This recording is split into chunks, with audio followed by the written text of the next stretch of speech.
Good morning. আমাদের প্রতিদিনের গীতা লাইভে আমি চলে এসেছি এবং সবাইকে স্বাগত। আমাদের চলছিল গীতা পঞ্চম অধ্যায় সন্ন্যাস যোগ। খুব নতুন শুরু হয়েছে, জাস্ট লাস্ট দিন আমার যতদূর মনে পড়ছে যে আমরা 3 নম্বরটা করেছিলাম কিছুটা।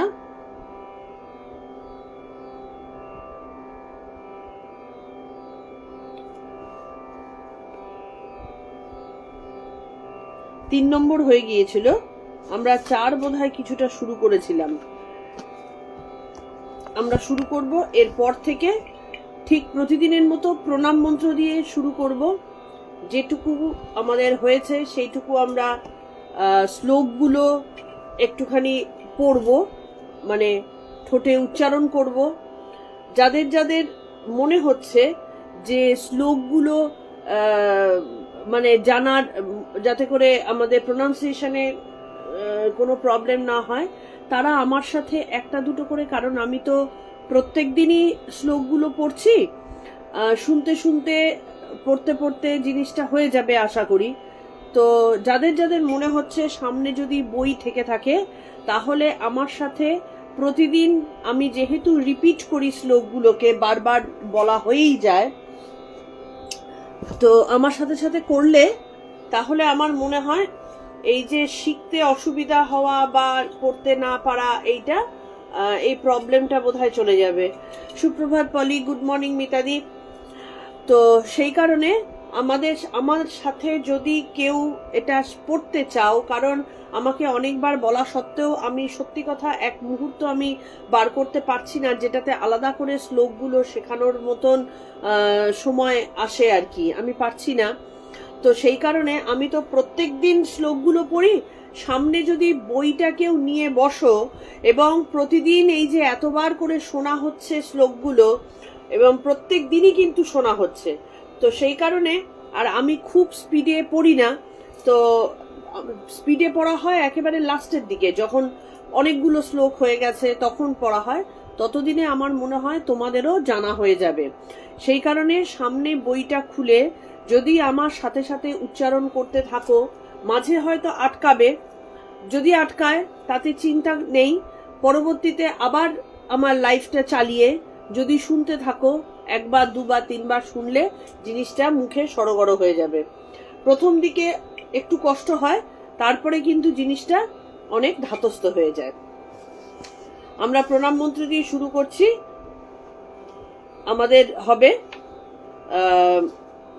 গীতা পঞ্চম অধ্যায় সন্ন্যাস যোগ অথবা কর্ম সন্ন্যাস যোগ, মানে কর্ম কিভাবে সন্ন্যাসে, কর্মযোগ এবং সন্ন্যাস যোগের মধ্যেকার মেলবন্ধন, কিভাবে কর্ম দিয়ে সন্ন্যাসে নিজেকে নিয়ে যাওয়া যায়, বা কর্মকে কি করে সন্ন্যাস যোগে পরিণত করা যায়, এই প্রসঙ্গেই কিন্তু এখানে আমাদের আলোচনা।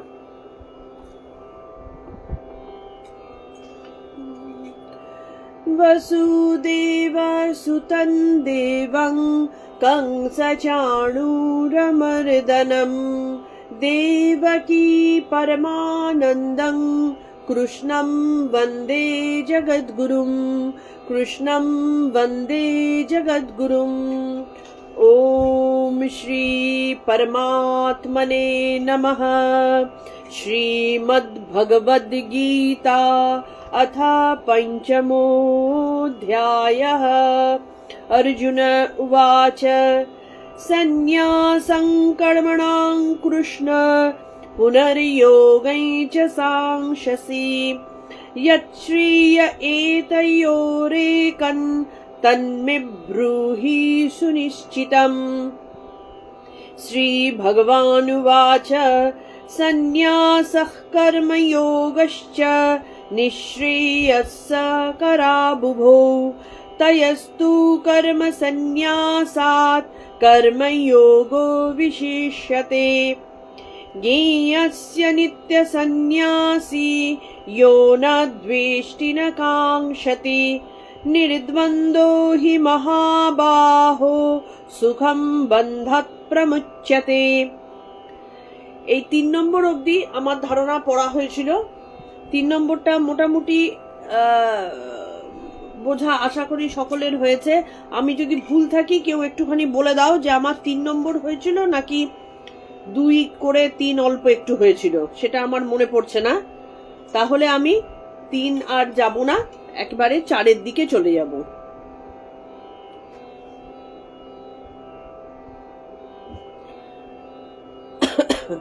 আমরা 3 পড়েছিলাম কমপ্লিট, 4 শুরু করেছিলাম, নাকি 2 পড়েছিলাম কমপ্লিট, 3 শুরু করেছিলাম? এটা যদি কেউ একটু জানাও আমার খুব সুবিধা হয়।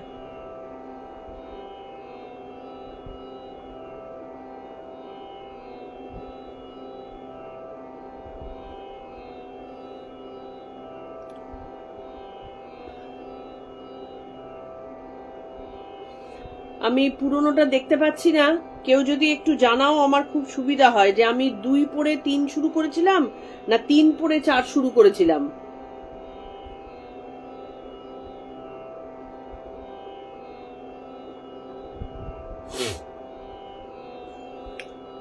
যাই হোক, আমি 4 থেকেই শুরু করছি, আমার এক্স্যাক্টলি মনে পড়ছে না। 3 হয়েছিল, আচ্ছা থ্যাংক ইউ পলি। 3 কমপ্লিট হয়েছে, 4 থেকে আমরা একটু ভালোভাবে পড়ব। আমি 3-এর দিকে তাহলে আর যাচ্ছি না। যেখানটাতে বলা হয়েছিল 3 নম্বরে কি বলা হয়েছিল যে যিনি কাউকে সন্ন্যাসীর মানে নেচার, সন্ন্যাসী কিরকম হবেন, তার আচার ব্যবহার কিরকম হবে, তার স্বভাব কেমন হবে, কাকে সন্ন্যাসী বলা হয়, এইটা বলা হয়েছিল। সত্যিকারের সন্ন্যাসীকে, যিনি মহাবাহ, হে মহাবাহ, যিনি কাউকে দ্বেষ করেন না, যার মধ্যে কোনো দ্বন্দ্ব ভাব নেই, কোনো ফলের আকাঙ্ক্ষাও যিনি রাখেন না, ফলের আকাঙ্ক্ষা তিনি রাখেন না, এবং কোনো কিছুর প্রতি বিশেষ অনুরাগও নেই, বিরাগও নেই, মানে জিনিসটা তার কাছে জাস্ট আছে, তার কোনো কিছু তাকে মানে উদ্বেলিত করে না। একটা থাকলে যে আরেকটা থাকবেই, এটা স্বাভাবিক। সুখ যদি থাকে, সুখ কথাটা এসেছেই দুঃখ আছে বলে, না হলে সুখ কি জিনিস বোঝা যায় না। আবার দুঃখ কথাটা আছে বলেই কিন্তু সুখের মাহাত্ম্য। সুতরাং সুখ দুঃখ দুটো পরস্পর সাথে থাকবে, শীতলতা এবং উত্তপ্ততা দুটো পাশাপাশি থাকবে, দ্বন্দ্ব নির্দ্বন্দ্ব এ দুটো পাশাপাশি থাকবে। এই যে দুটো আলাদা, মানে দুটো যে বিপরীত মেরুর জিনিস, যা আমাদেরকে বেসিক্যালি খুব উত্তেজিত করে তোলে। এই মুহূর্তে আমার একটা মনে আশা রয়েছে, কারণ ওটার প্রতি ভালোবাসা রয়েছে, সেটা না পেলেই রাগ হয়ে গেল। এই যে একটা সবসময় ডবল ডবল ঘটনা, এইটা থেকে তারা মুক্ত থাকবেন। আমি পেলে যদি খুব আনন্দিত হই, তার মানে কিছু না পেলে আমি দুঃখিত হবই, এটাই স্বাভাবিক। সুতরাং যিনি সন্ন্যাসী, তার মধ্যে কিছু পেলে তার এবং না পেলে তার মধ্যে কোনো হেলদোল বিশেষ, মানে তার মনের মধ্যে বিশেষ হেলদোল থাকে না। তিনি নিত্য সন্ন্যাসী, তিনি দুঃখে বিচলিত হন না। সেটা তিনি গেরুয়া পড়ুন বা না পড়ুন, কি তিনি বাইরে লোক দেখানো পুজো আশা করুন বা না করুন, তিনি জন্ম সন্ন্যাসী আর কি, এবং মানুষের প্রতি সমদর্শী। আমরা 4 নম্বর থেকে পড়ব। সাংখ্য যোগো পৃথক বালাঃ প্রবদন্তি ন পণ্ডিতাঃ একমপ্যাস্থিতঃ সম্যক উভয়োর্বিন্দতে ফলম। মানে কি? সাংখ্য যোগো পৃথক বালাঃ প্রবদন্তি ন পণ্ডিতাঃ একমপ্যাস্থিতঃ সম্যক উভয়োর্বিন্দতে ফলম। বালা মানে অজ্ঞ ব্যক্তি, যারা অজ্ঞানতার মধ্যে আবদ্ধ, অজ্ঞ ব্যক্তিকে বালা বলা হয়। সাংখ্য যোগ মানে, সাংখ্য যোগে কি বলা হচ্ছে? সন্ন্যাস ও নিষ্কাম কর্মযোগকে, সাংখ্য যোগ দুটো জিনিস, যেটা নিষ্কাম কর্মযোগ ও সন্ন্যাস যোগ, এই দুটোকে পৃথক পরস্পর ভিন্ন প্রবদন্তি বলেন, কিন্তু পণ্ডিতা মানে জ্ঞানীগণ বলেন না। তারা বলেন এই দুটোই অনুষ্ঠান করলে সম্যক আস্থিতঃ, দুটোই ভালোভাবে সম্যক রূপে অনুষ্ঠান করলে উভয় মানে দুটোরই ফলম বিন্দতে, একই ফললাভ হয়। তাহলে কি মানেটা হলো,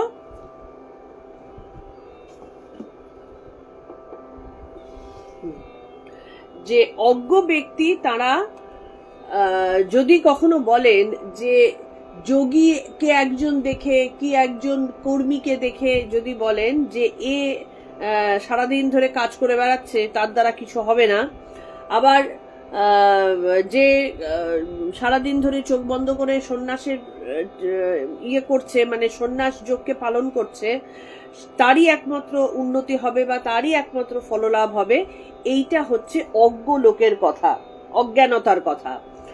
মানে সাংখ্য কথাটার মানেটা সবার আগে বুঝতে হবে। সাংখ্য মানেটা হচ্ছে কর্ম সন্ন্যাস। সাংখ্য যোগ কথাটা যখন বলা হচ্ছে তখন সাংখ্য মানে কর্ম সন্ন্যাস, যেটা আমরা 2 নম্বরে পড়েছি, আর যোগ বলতে কর্মযোগ।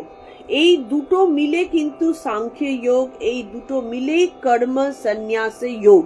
এই জন্যই কিন্তু এই চ্যাপ্টারটার নাম কর্ম সন্ন্যাস যোগ। যোগ দুটো পথ আছে, একটা পথ হচ্ছে কর্ম সন্ন্যাস,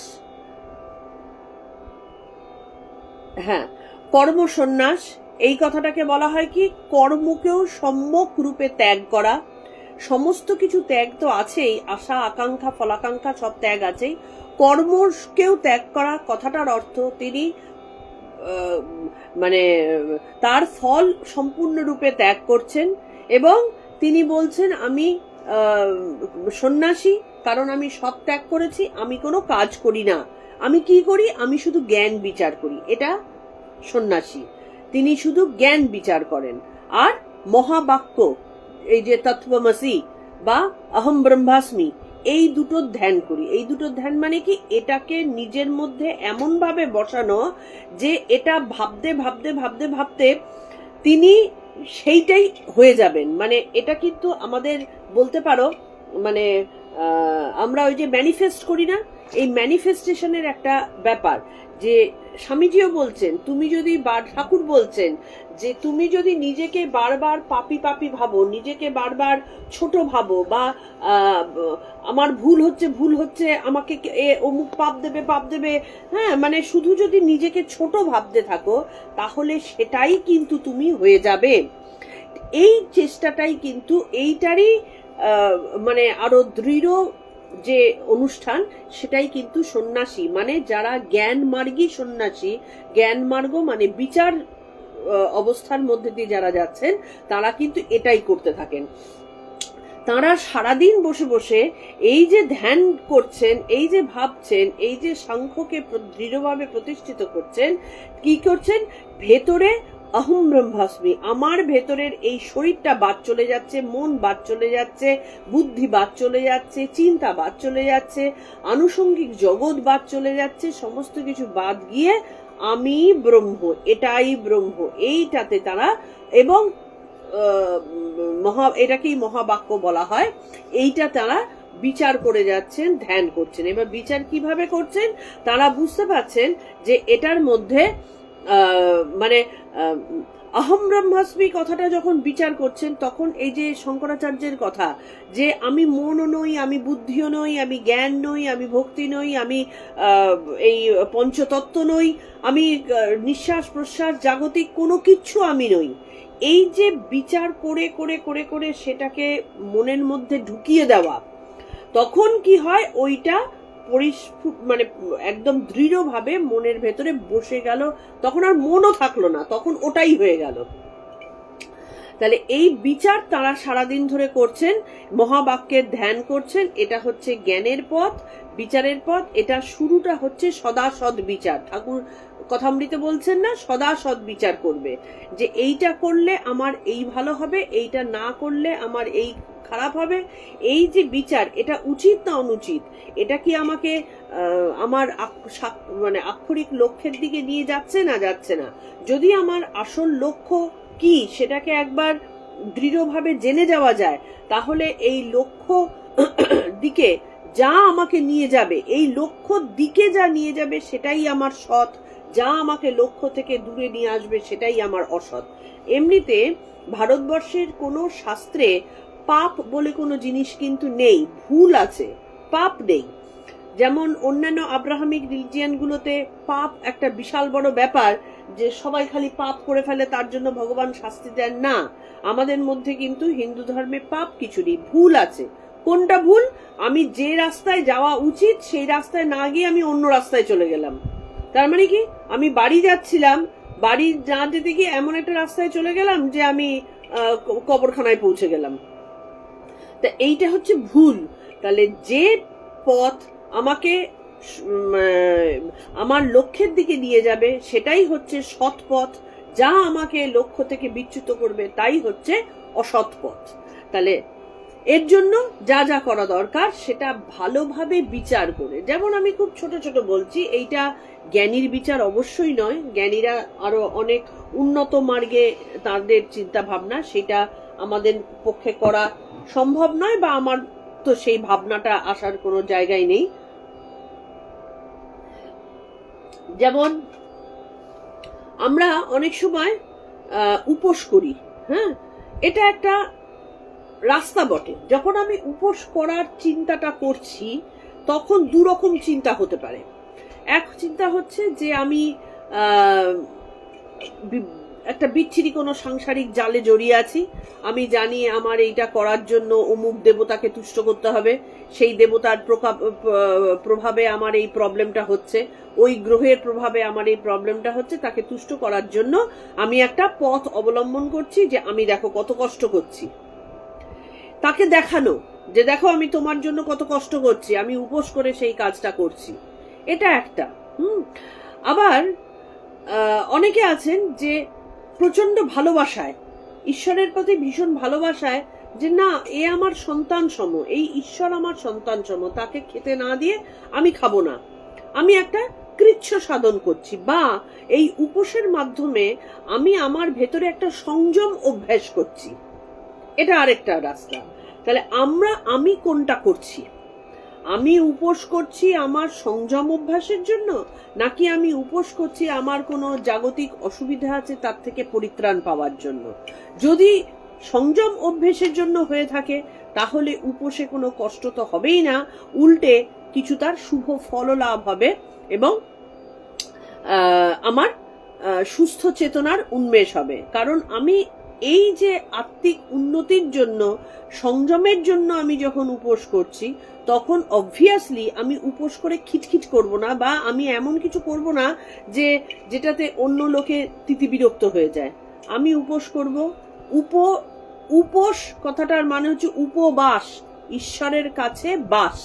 আমি খেলাম না, সংযম করলাম। সংযম করে কি করলাম? বাইরে বেরিয়ে গেলাম সিনেমা দেখতে, কি আমি লোকের সাথে আড্ডা মারতে বেরিয়ে গেলাম, কি আমি 5টা বউ মিলে একটা এক জায়গায় জড়ো হয়ে বিশাল কিছু ব্রত টত করছি, ব্রতর বদলে আসল কাজটা হচ্ছে গল্প গুজব, বাড়িতে গিয়ে কি রান্না করতে হবে সেই হচ্ছে। এটাকে উপবাস বলে না। আমি যখন উপবাস করব তখন মানে সমীপে, মানে ঈশ্বরের সান্নিধ্যে বাস করব। কিভাবে বাস করব? সম্পূর্ণরূপে জাগতিক অবস্থার থেকে নিজেকে বিরত রেখে আমি যখন খাবার মতন জিনিস, যেটা আমার শরীরের পঞ্চভূতকে, এই পঞ্চতত্ত্বকে যে করছে, পুষ্টি দিচ্ছে, সেইটাকে সংযম করে আমি সারাক্ষণ ঈশ্বর ধ্যানে রত থাকলাম। তাহলে সেইটা হলো আমার আত্মিক উন্নতির দিকে নিয়ে যাচ্ছে। এইটা আমি করছি কি? নাকি আমি একটা জাগতিক অবস্থা থেকে বেরোবার জন্য, আমার বিপদ থেকে বেরোবার জন্য আমি একটা কি বলে গ্রহের তুষ্টিকরণের জন্য আমি সেই কাজটা করছি। যদি সেইটা হয়ে থাকে আদপে কোনো লাভই হয় না, তখন সেই গ্রহ তুষ্টিও হয় না, দেবতা তুষ্টিও হয় না, নিজের শরীর নষ্ট হয়, মন নষ্ট হয়, খিটখিটে হয়, 5টা লোকের অপকার হয়। আমি যখন উপোস করব, ভাববো বা করব, আমাকে সেই বিচারটা করতে হবে আমি কি কারণে করছি।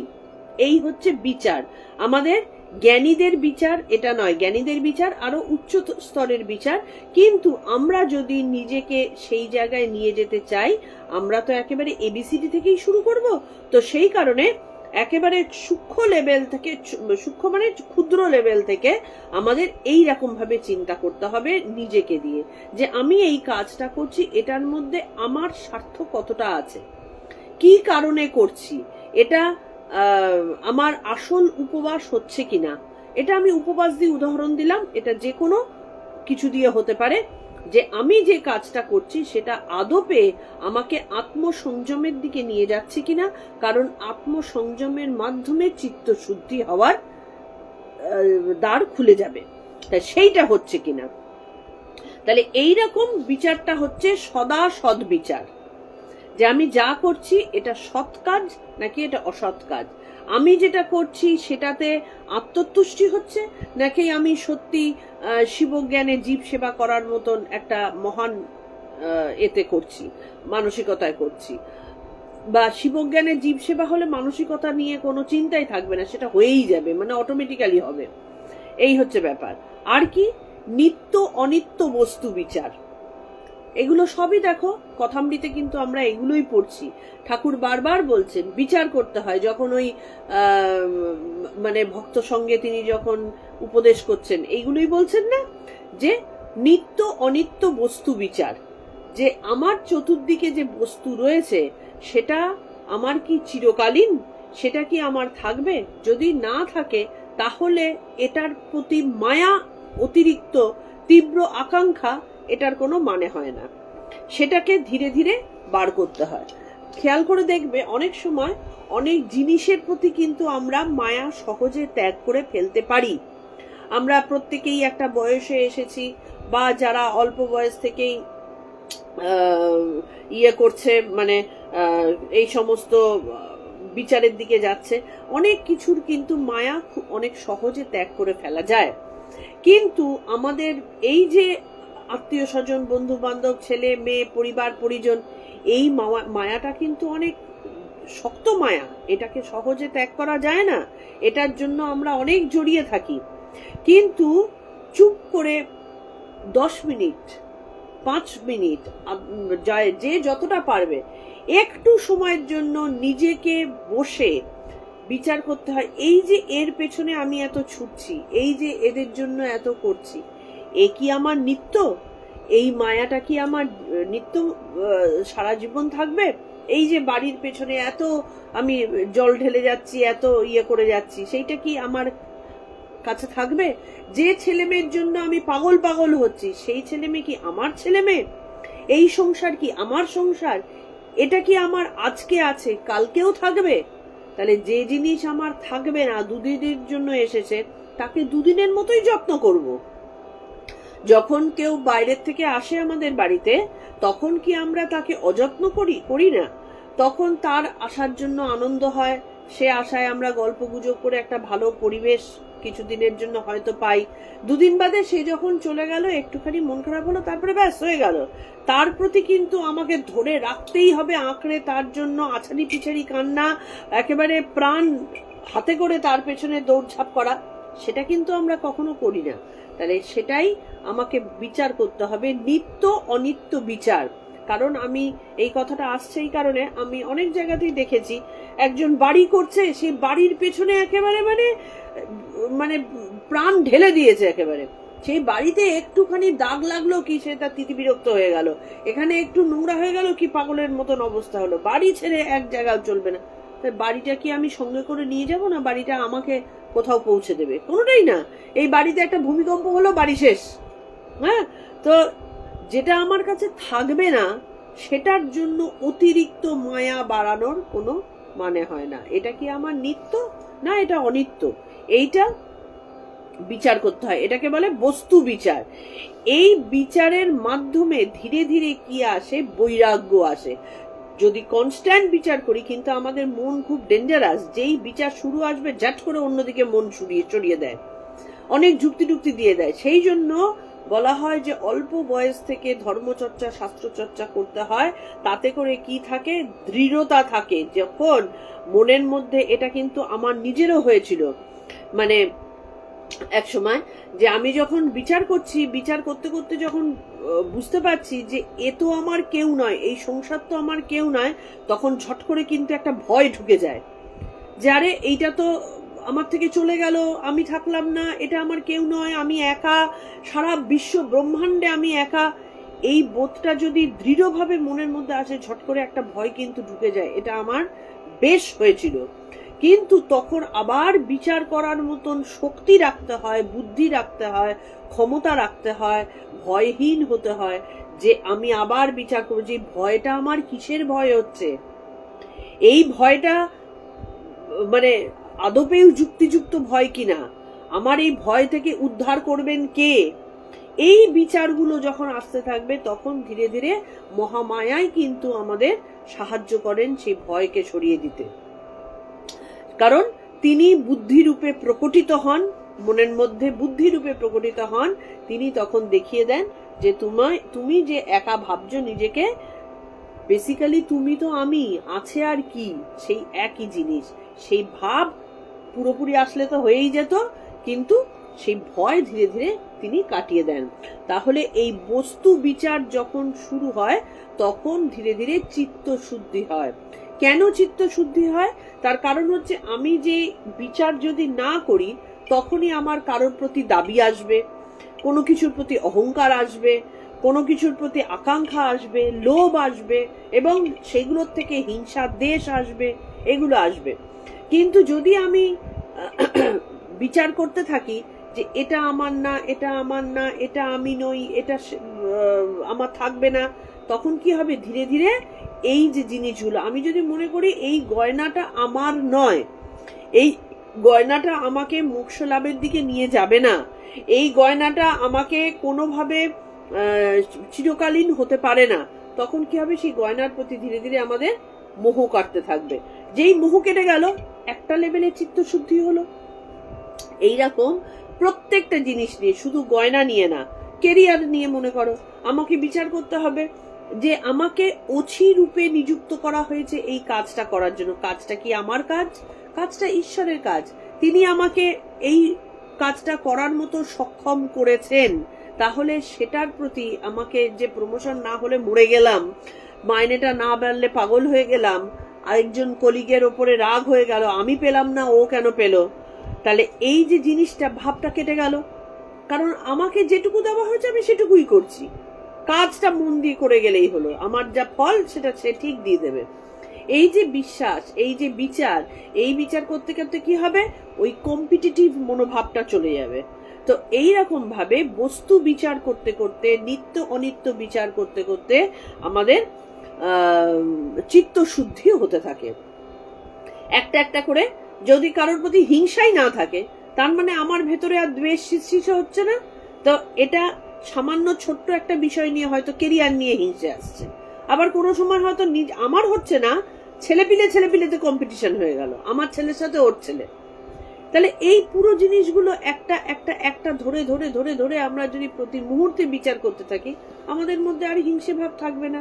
তাহলে এইভাবে এই বিচারের মাধ্যমে আমাদের চিত্ত শুদ্ধি হতে থাকে।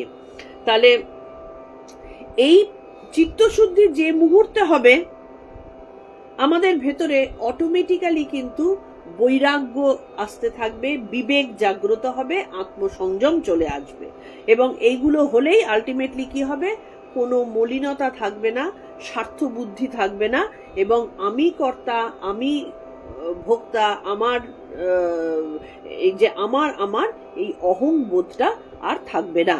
তখন বোঝা যাবে যে আমি সারাদিন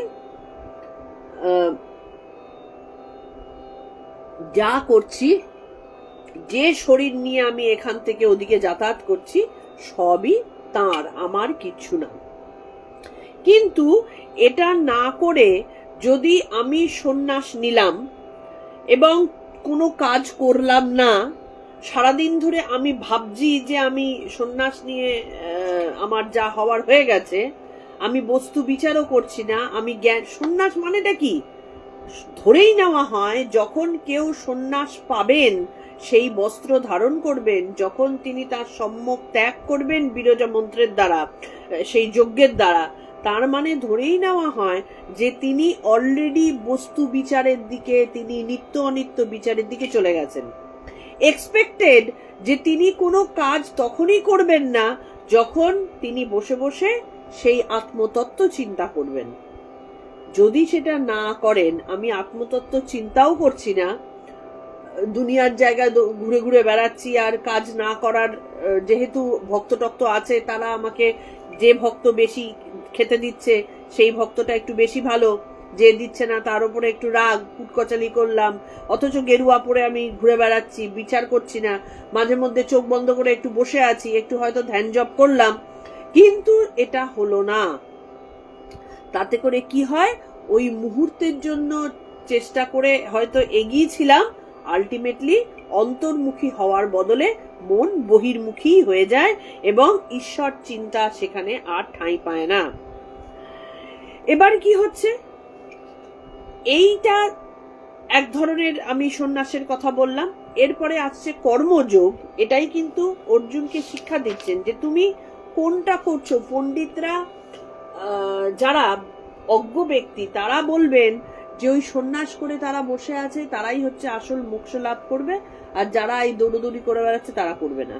তা না, ঠাকুর ভগবান বলছেন যে কর্মযোগ দ্বারা, কিসের সাথে যোগ, হোয়াট ইজ কর্মযোগ? সেটা হচ্ছে কর্মের দ্বারা ঈশ্বরের সাথে যোগ। সেইটা হচ্ছে কি কর্ম? নিঃস্বার্থ কর্ম। যে কর্মের মধ্যে আমি বোধ নেই, যে কর্মের মধ্যে অহংটা মুছে গেছে, এবং যে কর্ম শুধু পরার্থে করা হচ্ছে এবং ঈশ্বর আমাকে অছি নিযুক্ত করেছেন এই মনোভাব নিয়ে করা হচ্ছে, সেইটাকে বলা হয় কর্ম। আমরা যে কথায় কথায় বলি সারা জীবন কর্ম করেই গেলাম, আমরা বিন্দুমাত্র কর্ম করলাম না, আমরা ভূতের খাটটি ফালতু খাটলাম, দেয়াল ঠেলার মতন। একটা দেয়ালকে প্রচুর ঠেলছি, আমাদের গা দিয়ে ঘাম বেরোচ্ছে, সারাদিন বাদে এসে বললাম যে প্রচুর কাজ করেছি, আমাকে খেতে দাও, দেয়াল এক বিন্দুও নড়ল না। বেসিক্যালি আমরা সারা জীবন সেইভাবেই কাটাই, এক ফোঁটাও কর্ম আমরা করি না। কোনো কোনো সময় হয়তো ভুলবশত একটা দুটো ভালো কাজ করে ফেলি, তার ইয়েটা আমরা ফলটা পাই।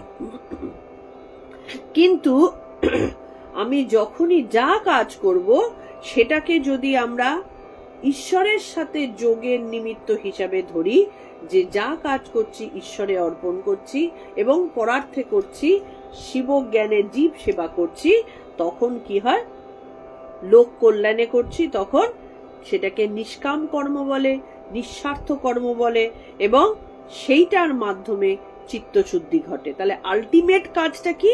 চিত্তশুদ্ধি। আমরা প্রথমে যদি আমরা ভেবে থাকি আমাদেরকে ঈশ্বরকে বুঝতে হবে, জানতে হবে, মোক্ষ প্রাপ্ত করতে হবে, আমার নিজের জায়গায় ফেরত যেতে হবে, রাস্তা হারিয়ে ঘুরে বেড়াচ্ছি এই বনে জঙ্গলে, ওই যে গানটার একটা ইয়ে আছে না, ভ্রমি কেন অকারণে, আমি ভ্রমের চোটে রাস্তা হারিয়ে ফেলেছি।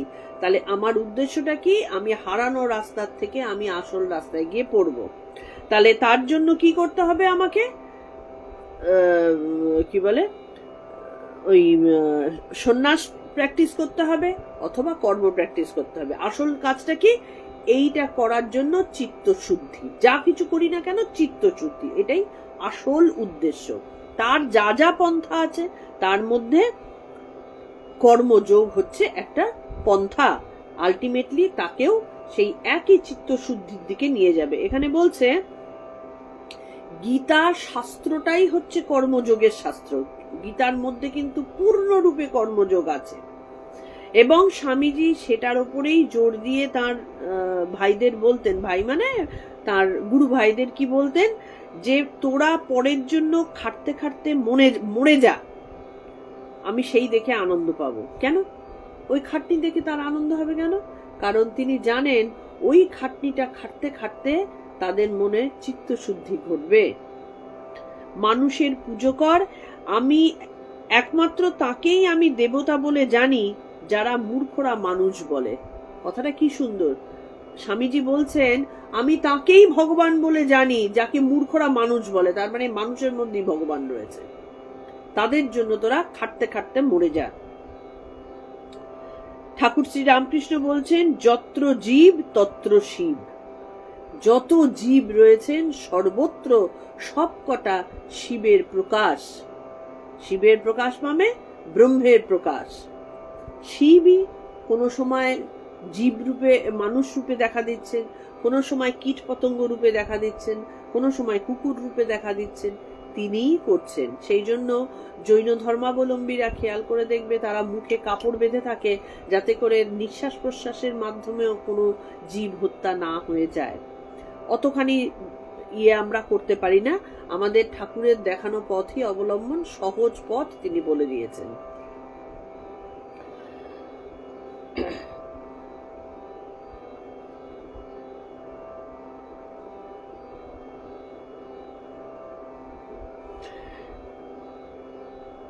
হ্যাঁ, ঠাকুরের কথা এখানে বলা হয়েছে। বৈদ্যনাথ ধামে ট্রেন থেকে নেমে দুর্ভিক্ষ পীড়িত, তিনি বৈদ্যনাথ ধামে যাচ্ছিলেন, হঠাৎ ট্রেন থেকে নেমে দুর্ভিক্ষ পীড়িত মানুষদের মধ্যে তিনি বসে পড়লেন। বললেন আগে এদের খাওয়াও, পোশাক দাও, এক মাথা তেল দাও, তারপরে আমি তীর্থে যাব। আমার তীর্থের থেকে বড় জিনিস এখানে এই লোকগুলোকে দেওয়া। এই হলো নরনারায়ণ সেবা। নারায়ণ আবার কোথায়? আকাশে, মন্দিরে ওই শিলার মধ্যে? হ্যাঁ, ওখানেও আছেন, কিন্তু মানুষের মধ্যে তার প্রকাশ বেশি। তাহলে কোন মানুষের মধ্যে প্রকাশ বেশি? আমাদের মধ্যেও প্রকাশ রয়েছে, কিন্তু আমরা তাকে ঢেকে রেখে দিয়েছি অজ্ঞানতার কারণে, সেই জন্য সেই তেজ আর বেরোচ্ছে না। আমরা মন্দিরে পুজো করি, কত স্তব স্তুতি করি, ফুল দিই, কিন্তু কোনো সাড়া পাই না। আর ক্ষুধার্ত মানুষ, পীড়িত মানুষ, তাকে তুমি খাবার দিচ্ছ, সেবা করছো, তার মুখে হাসি ফুটে উঠবে। তুমি যার পুজো করছো তার মুখে তৃপ্তির ছাপ দেখতে পাবে। মানুষ নয়, ঈশ্বর। ঈশ্বর ভিক্ষুকের বেশে এসেছেন, আমাকে ঠকাচ্ছেন, কিন্তু আমি জানি তুমিই নারায়ণ। আমি তোমার সেবা করছি, পুজো করছি, এই বুদ্ধিতে মানুষের সেবা করতে হবে, শিব জ্ঞানে জীব সেবা। এইটা যুগধর্ম হিসাবে ঠাকুর আমাদেরকে শিখিয়ে দিয়ে গেলেন। কেন তিনি যুগধর্ম হিসাবে এটা শেখালেন? কারণ এই যে মানুষের মধ্যে প্রবল বিতৃষ্ণা ভাব, নিজের থেকে আরেকজনকে দূরে করার মনোবৃত্তি, অজান্তে এমন কিছু কাজ করে ফেলা যেটাতে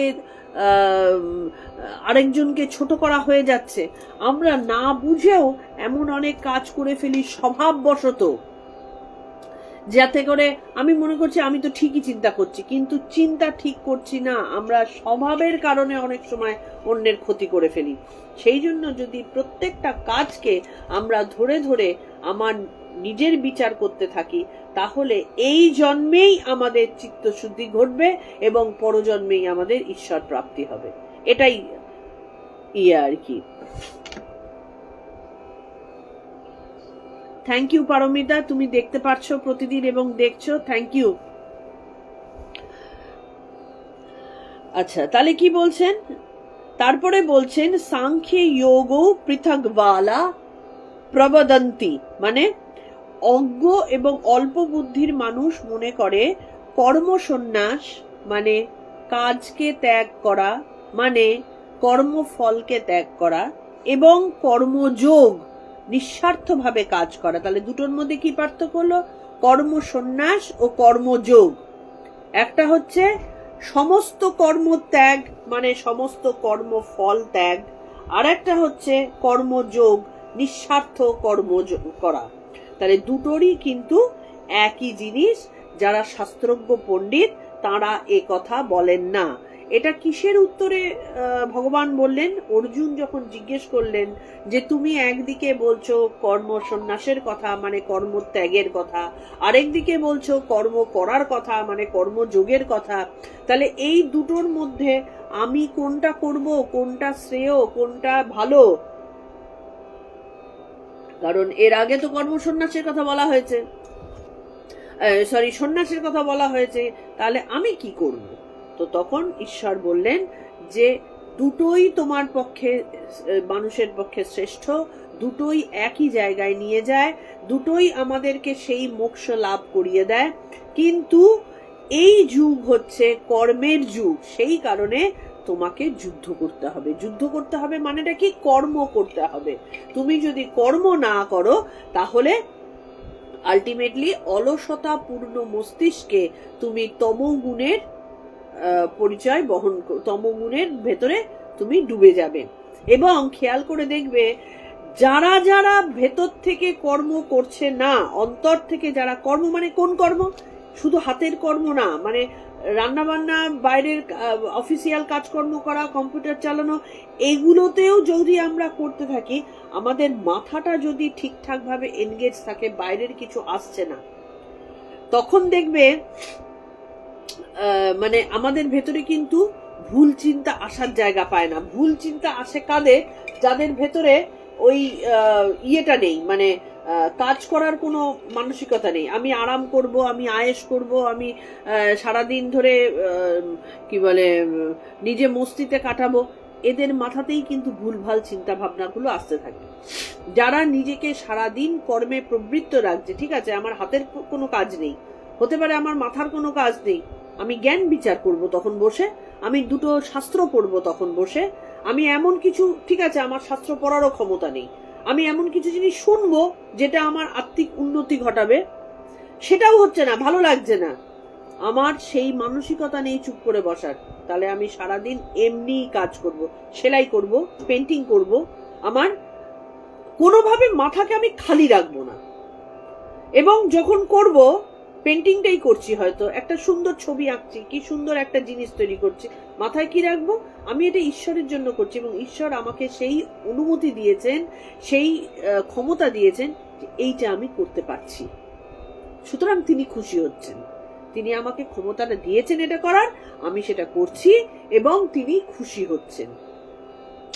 এই দুটো জিনিস যদি করা হয় তাহলে কিন্তু একই সাথে আমাদের একই রকম ফললাভ হয়ে থাকে, দুটোতেই কিন্তু মুক্তি লাভ হয়ে থাকে, আমরা দুটোতেই ঈশ্বরের সন্তান হিসেবে নিজেকে দৃঢ়ভাবে প্রতিষ্ঠিত করতে পারি। তাহলে যোগের পথে নিষ্কাম কর্ম করতে করতে শুদ্ধি হবে, এবং সন্ন্যাসের পথে বিবেক, বৈরাগ্য, আত্মসংযম, সেই সঙ্গে কি গুরু বাক্য ও বেদান্ত বাক্য শ্রবণ, মনন, নিদিধ্যাসন। তাহলে দুটো কাজ হলো, কর্মযোগ করবে নিঃস্বার্থভাবে কর্মের কাজ যা চিত্তশুদ্ধি ঘটাবে, এবং সন্ন্যাস করবে বিবেক বৈরাগ্যের প্র্যাকটিস এবং আত্মসংযম, তার সাথে কি গুরু বাক্য ও বেদান্ত বাক্যের শ্রবণ, প্রথমে শ্রবণ করতে হবে, সেটাকে মনে মনে ভাবতে হবে এবং ধ্যান করতে হবে। তাহলে এবার বলো তো দেখি, আমাদের সারাদিনে কি সময় আছে? সারাদিন যদি আমি এটাতে এনগেজ রাখি, তুমি দুদিন এনগেজ রেখে দেখো, নিজেকে বেশি বলছি না, দুদিন রেখে দেখো, দুদিন বাদে নিজেকে একটা বেশ শান্তির, একটা ভালো কিছু করলে যে আনন্দটা হয়, সেই আনন্দ কিন্তু আমাদের লাভ হবে।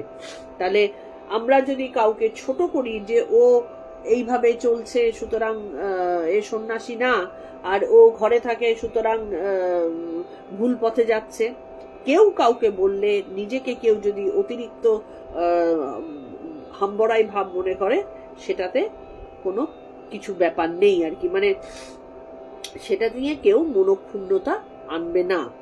আমাদের ভেতরে গৃহী অবস্থায় সন্ন্যাসের কাপড় না পরলেও আমরা কিন্তু সন্ন্যাস ধর্ম পালন করতে পারি পূর্ণরূপে। কি দ্বারা? কর্মযোগের দ্বারা, এবং কোনো কোনো সময় জ্ঞান বিচারের দ্বারা, দুটোই আমরা করতে পারি। জ্ঞান বিচার তো সারাদিন ধরে করা যায়, এর তো কোনো মানে থামার প্রয়োজনীয়তা নেই। আচ্ছা, এইটা হলো আমাদের 4 নম্বর। আমরা 5 নম্বর জাস্ট একটু শুরু করব, 5 নম্বরটা হয়তো আমরা পুরোটা করতে পারবো না, মানেটা একটু বলে রাখবো। আমি একবার দেখে নিই আমাদের কিছু বাদ পড়ে গেল কিনা।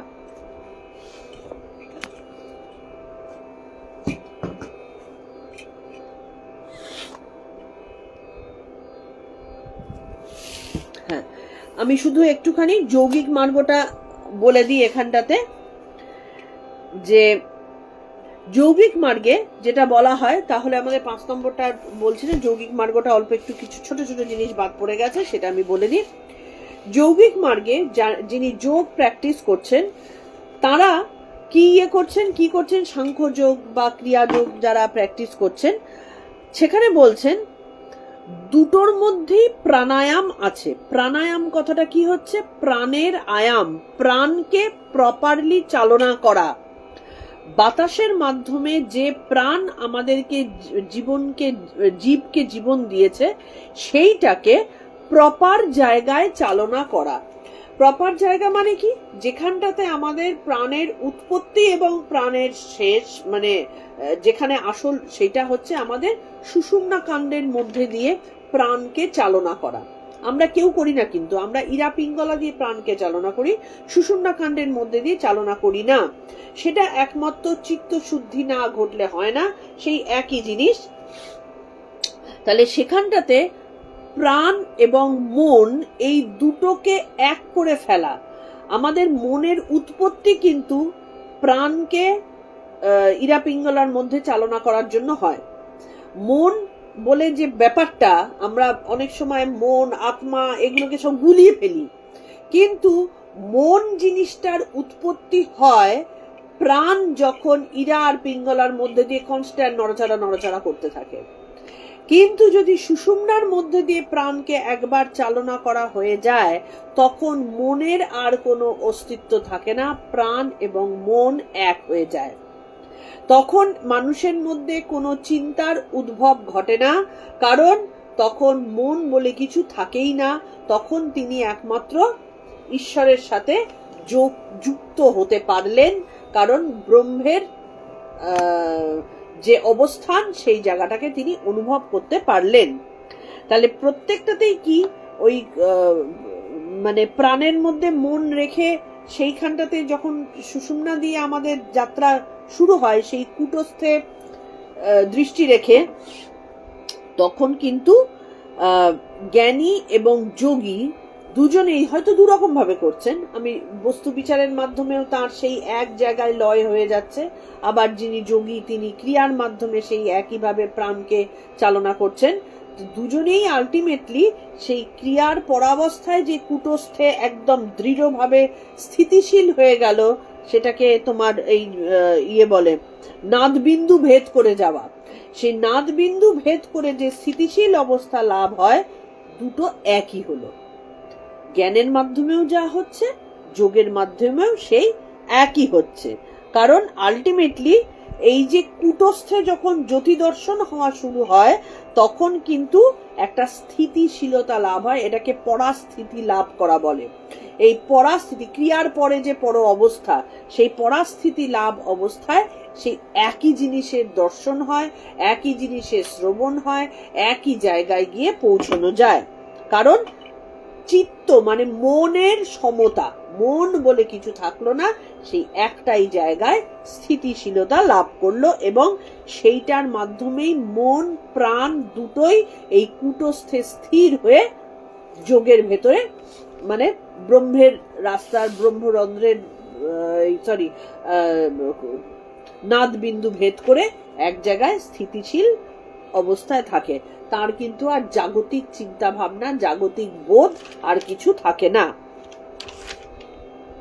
সুতরাং দেখা যায়, এই যে এখানে বলছে যে তার আকাঙ্ক্ষা দ্বেষ কিছুই থাকে না, এটাই নিষ্কাম প্রাণকর্ম বা কর্মযোগের ফল। তাহলে দেখা গেল দুটো পথ, কিন্তু ফল একই। আমি এদিক দিয়ে গেলেও যা পথ, ওদিক দিয়ে গেলেও তাই পথ, একই জায়গায় গিয়ে পৌঁছাবে। তা দুটো যখন একই জায়গায় পৌঁছাবো, এবার আমার অবস্থা ভেদে আমি কোনটার অধিকারী ভেদে আমি তখন একটা পথ অবলম্বন করব, যে আমার জন্য কোনটা ঠিক, আমার নেচারটা কি, সেটাকে আগে বিচার করতে হবে। আমরা ফট করে আসনে বসে পড়লাম, ফট করে চোখ বন্ধ করে ফেললাম, ফট করে জব করে ফেললাম, এটা আমাদের কিন্তু হলে হবে না। আমাকে আগে বিচার করতে হবে যে আমি কোন অবস্থায়, কোনটা আমাকে আনন্দ দিচ্ছে, কোনটা আমাকে স্থির হতে সাহায্য করছে, আমি সেই দিক দিয়ে যাব, এবং কোনটা করলে আমি আমার নেচার অনুযায়ী সমস্ত ধর্ম পালন করতে পারবো নিঃস্বার্থভাবে, সেই কাজটা আমি করব। তাহলে আলটিমেটলি একই জায়গায় পৌঁছাবো। সেই মহাভারতের যুগে যখন কুরুক্ষেত্র যুদ্ধ হচ্ছিল, সেই সময় আমাদের ভারতবর্ষের অবস্থা এমন ছিল, তখন যদি প্রত্যেকটা মানুষই নিশ্চল অবস্থায় হয়, তারা আনন্দ ভোগ করে যাচ্ছে, অথবা কেউ যদি একেবারে তোমার ওই নিজেকে ইনভলভ না করে শাস্ত্রজ্ঞানে নিজেকে ডুবিয়ে দিচ্ছে, তাহলে কি হচ্ছিল? আলটিমেটলি ভারতবর্ষে ছোট ছোট ক্ষুদ্র কিছু রাজা, যারা অনেকেই অত্যাচারী ছিলেন এবং অনেকেই অহংকারে মত্ত হয়ে একটা ভারতবর্ষের মতন একটা শ্রেষ্ঠ রাষ্ট্রকে ক্ষুদ্র ক্ষুদ্র রাজ্যে বিভক্ত করে দিয়েছিলেন, সেখানটাতে যদি অর্জুনের মতন একজন কর্মযোগের মাধ্যমে সবাইকে এক জায়গায়, এক চিন্তা, এক রকম ভাবে চলার মতন মানে কাজটা না করতেন, তাহলে কিন্তু ভারতবর্ষ টুকরো টুকরো হয়ে ভেঙে যেত এবং ভারতবর্ষ একটা রাষ্ট্র হিসেবে কখনো দাঁড়াতে পারত না। ভগবান শ্রীকৃষ্ণ এইখানটাতে কর্মের মাধ্যমে ভারতবর্ষের সমস্ত অকেজো, ক্ষুদ্র মনোভাবাপন্ন, অহংকারী, অত্যাচারী যত রাজারা ছিলেন, তাদেরকে একেবারে শেষ করে দিয়ে, ধূলিসাৎ করে দিয়ে, এক রাষ্ট্রের জন্য, এক ধর্মের এবং ধর্মকে অবলম্বন করে চলেন সেই রকম একটা রাষ্ট্র তিনি প্রতিষ্ঠা করলেন। সুতরাং শ্রীকৃষ্ণ নিজের জন্য কিন্তু কিচ্ছু করেননি, তিনি সেই ভারতবর্ষের জন্য, ভারতীয় সমস্ত জনগণ যাতে শুদ্ধ চিত্তে, শুদ্ধ রাস্তার দিকে, ধর্মীয় রাস্তার দিকে নিজেকে নিয়ে যেতে পারে, সেই রকম অবস্থা তিনি প্রতিষ্ঠা করার জন্যই অর্জুনকে বেছে নিয়েছিলেন। কারণ অর্জুনের মধ্যে সেই বীরত্ব ছিল, অর্জুনের মধ্যে সেই ক্ষমতা ছিল, যিনি পূর্ণরূপে নিজেকে সারেন্ডার করে কর্ম করার ক্ষমতা রাখেন। তাহলে অর্জুন যখন পাজলড হয়ে যাচ্ছেন, সেই যুদ্ধের ক্ষেত্রে পাজলড হয়ে যাচ্ছেন যে আমি করবোটা কি, পরিষ্কারভাবে বলে দাও, তখন শ্রীকৃষ্ণ কি উপদেশ দিলেন? তোমার শুধু রুচি অনুযায়ী না, তোমার ভেতরের যা অবস্থান, তোমার মধ্যে যা ক্ষমতা, সেই অনুযায়ী তুমি হচ্ছ ক্ষত্রিয়, তোমাকে যুদ্ধ করতে হবে, সুতরাং তুমি নিষ্কাম কর্মযোগের দিকে তুমি এগিয়ে যাও। আজকে আমাদের এই 4 নম্বর ভালোভাবে হয়ে গেল। আমরা 5 নম্বর শুরু করতে আজকে পারলাম না, আগামীকাল আমরা 5 নম্বর আবার পড়ব। আমাদের তাহলে সন্ন্যাস কি এবং কর্মযোগ কি, এই দুটোর মধ্যে যে দ্বন্দ্ব সবসময়, এই দ্বন্দ্বটা কিন্তু এই শ্লোকটা থেকে আমাদের দূর হয়ে যাবার কথা। আজকে এইটুকুই, আমরা আগামী দিন আবার নোটিশ দিয়েই দেব, কালকে যাতে আমরা 5 নম্বরটা পড়তে পারি। আমাদের 5ম অধ্যায় একদম শুরু হয়েছে। যারা নতুন আসছো তাদেরকে আমি বলি যে আমরা সোম থেকে শুক্রবার আমাদের গীতা অনুশীলন হয়, শনিবার রবিবার আমাদের কথামৃত পাঠ ও আলোচনা হয়, এবং আমাদের এই যে গোপা ত্রিবেদী বলে যে অ্যাকাউন্ট, এই অ্যাকাউন্টে হয়তো অনেকেই রয়েছেন বন্ধু হিসেবে, কিন্তু অনেকেই জানেন না যে এই অ্যাকাউন্টটা বেসিক্যালি আমাদের গল্প গুজব, আড্ডা, ফালতু কথা এইসবের জন্য নয়, বা আমি অত বেশি বন্ধুত্ব মেনটেন করার জন্য এই চ্যানেলটা নয়। এখানটাতে আমাদের স্পিরিচুয়াল আলোচনা হতে পারে, স্পিরিচুয়াল কথা হতে পারে, এবং এটাকে আমি ব্যবহার করি শুধুমাত্র আমাদের এই স্পিরিচুয়াল আলোচনার জন্যেই। আমাদের ধীরে ধীরে প্রত্যেকটা জিনিসই ইউটিউবে আসছে। ইউটিউবের লিংক আমি ভুলে গেছি দিতে, আবার আজকে আমি দিয়ে দেব। যারা প্রথম থেকে শুনছো না, তাদের পক্ষে হয়তো হঠাৎ করে 5 নম্বর অধ্যায় চলে আসলে অসুবিধে হলেও হতে পারে, যদিও শুনতে শুনতে ধৈর্য ধরে যদি শোনা হয়, তাহলে শ্রেষ্ঠ জ্ঞান আমাদের ভেতরে উন্মোচিত হয় আর কি, সেই ইয়েটা খুলে যাবে। কিন্তু যদি মনে হয় যে না, অসুবিধা হচ্ছে, ইউটিউবে আমাদের আস্তে আস্তে ঢুকছে আর কি, 1 নম্বর থেকে আমাদের শুরু হয়েছে, সেই 1 নম্বর থেকেই তোমরা শুনতে পাবো। ভীষণ ইন্টারেস্টিং লাগবে, কারণ জীবন দর্শনের মতো ইন্টারেস্টিং জিনিস আর কিছু নেই, নিজেকে নিয়েই আমি জানছি আর কি, সেটাই আসল কথা। তো সেখানে তোমরা এসো, সবার মধ্যে ছড়িয়ে দাও এই জিনিসটা, কারণ যে একবার গীতাকে আত্মস্থ করতে পেরেছে 10%ও, তার জীবনে কোনো ভয় থাকবে না। আমরা এই যে ভয়ে ভয়ে চলি সবসময়, কি হবে কি হবে ভাব, হয় মৃত্যু ভয়, নয় শরীরে অসুস্থতার ভয়, নয় আত্মীয় স্বজনকে হারাবার ভয়, হ্যাঁ, নইলে আমার সম্মান খোয়াবার ভয়। এই ভয় ব্যাপারটা আমাদের মধ্যে আর থাকবে না, এবং পরিপূর্ণ আনন্দের ঘট, যেটা শ্রীসীমা বলেছিলেন, সেই স্থাপন আমরা নিজেদের ভেতরে করতে পারবো। আমরা সমস্ত কাজকর্ম প্রপারলি করতে পারবো, কিন্তু শুধু একটাই, যে প্রতিদিন প্রতিদিন প্রতি মুহূর্তে, প্রতি ঘন্টায়, প্রতি মুহূর্তে আমাদের এইটার সাথে থাকতে হবে। হঠাৎ করে, মানে আমি সারাদিন শুনতে বলছি না যে আমাদের এই লাইভ সারাদিন শুনতে হবে, তা না। লাইভ শুনবে একবারই, আবার লাইভেও থাকার দরকার নেই। তোমরা চলে এসো, লাইভ শেষ হয়ে গেলে পরে পরে তোমরা দেখে নাও, কিন্তু এভরিডে সবার, তাহলে আলটিমেটলি আনন্দের জন্য যে আমাদের এত দৌড়ঝাঁপ, সেইটা পরিপূর্ণ হবে, আনন্দে আমরা থাকতে পারব। প্রণাম মন্ত্র দিয়ে শেষ করছি। ओम तत्सदिति श्रीमद्भगवद्गीतासु उपनिषत्सु ब्रह्मविद्यायां योगशास्त्रे श्रीकृष्णार्जुन संवादे कर्मसन्न्यास योग नाम पंचमोऽध्यायः। ओम श्री कृष्णार्पणमस्तु। ओम श्री कृष्णार्पणमस्तु। ओम श्री कृष्णार्पणमस्तु। ভালো থেকো সবাই। আমাদের এই গীতা পরিবারে আরো যত বৃদ্ধি হবে সেই চেষ্টা করো। আমরা সবাই একটা পরিবারের মতন, নিজেদের মতন করে আনন্দের দিনগুলো কাটাতে পারবো।